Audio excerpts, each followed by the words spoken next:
This video sponsored by BuyMoti shopping app. BuyMoti e-shopping application is the online shopping. இந்த வீடியோவை உங்களுக்கு வழங்குபவர்கள் BuyMoti shopping app. BuyMoti e-shopping application ஒரு online shopping. வணக்கம் நண்பர்களே, இன்று ஒரு குட்டி கதை பார்ப்போமா? ஒரு கிராமம், அந்த கிராமத்தில் மரியாதை ராமன் அப்படிங்கிற ஒரு பஞ்சாயத்து தலைவர் வசித்து வர்றாரு. அதே ஊர்லேயே ஒரு சோமன் அப்படிங்கிற ஒரு பணக்காரர், அவர் ரொம்ப பணத்தாசை பிடிச்சி ரொம்ப பொல்லாதவர் அவரும் இருக்கிறாரு. இவர் ஒரு நாள் மாட்டு வண்டியில் ஒரு வெளியூருக்கு போயிட்டு வியாபாரம் செஞ்சுட்டு பணப்பையோடு வர்றாரு. வர வழியில் அந்த பணப்பையை இப்படியே தொலைச்சிட்றாரு. அப்புறம் வீட்டுக்கு வந்து பார்க்கும்போது தன்னோட பணப்பையை காணோம் அப்படின்ட்டு கிடைக்காம எல்லாம் தேடி பார்க்குறாங்க, எங்கேயும் கிடைக்கல. உடனே அடுத்த நாள் என்ன பண்ணலான்ட்டு பார்க்கும்போது ஊர் முழுவதும் ஒரு தண்டோரை போகிறாரு. என்னோடய பணப்பையை கண்டுபிடிச்சி தரவங்களுக்கு தக்க சன்மானம் கொடுக்கப்படும் அப்படின்னு சொல்லி தண்டோரை போகிறாரு. ஊர் மக்களும் சரி இந்த பணப்பையை கண்டுபிடிச்சி கொடுத்து நம்ம சன்மானம் வாங்கிக்கலாம் அப்படின்னு எல்லாம் தேடி பார்க்குறாங்க, கிடைக்கவே இல்லை. அப்புறம் ஒரு வாரம் இப்படி போகுது. ஒரு வாரம் கழிஞ்சு அந்த பக்கமாக பூபாலன் அப்படிங்கிற ஒரு வழிப்போக்கர் அப்படி போகிறாரு. போகும்போது அவர் காலில் ஒரு பை தட்டுப்படுது.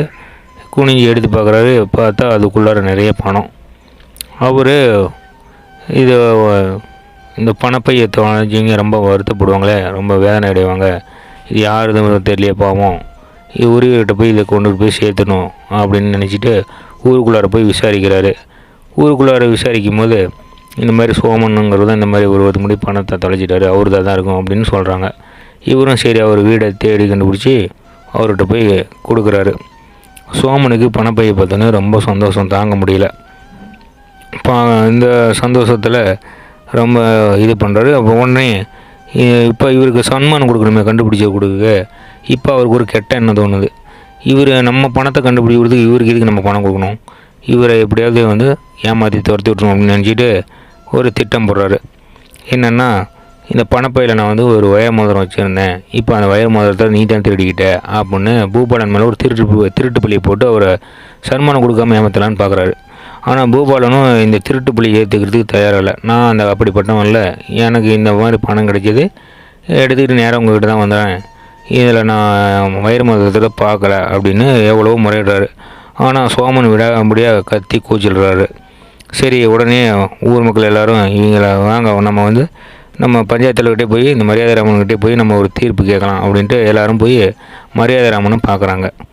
இப்போ மரியாதை ராமன் இவருக்கு தெரியும் சோமன் இந்த மாதிரி தண்டோரை போட்டது, இந்த மாதிரி பணப்பையை கண்டுபிடிக்கணும் சன்மானம் கொடுக்குறதுலாம் இவருக்கு முன்னாடி தெரியும். இப்போ இவர் திடீர்னு இந்த மாதிரி பையில் வயிறு மோதிரத்தை காரணம் அப்படிங்கிறது தெரிஞ்சுக்கிட்டு இவர் சோமனுடைய கெட்ட எண்ணம் அவருக்கு ஏற்கனவே தெரியுது. இப்போ இந்த மாதிரி அந்த சன்மானத்தை கொடுக்கக்கூடாதுங்கிறதுக்காக தான் இந்த மாதிரி ஒரு ட்ராமா போடுறாரு, நாடகம் ஆடுறாரு அப்படிங்கிறத தெரிஞ்சுக்கிட்டு இந்த சோமனுக்கு ஒரு நல்ல பாடம் புகட்டணும் அப்படின்ட்டு திட்டமிடுறாரு. சரிங்க, உங்கள் பையில் பணம் இருந்தது தான் நீங்கள் சொன்னீங்க, இந்த மாதிரி வைரமுதல் இருக்கிறத நீங்கள் தண்டோரை போடும்போது சொல்லலையே அப்படின்ட்டு கேட்குறாரு.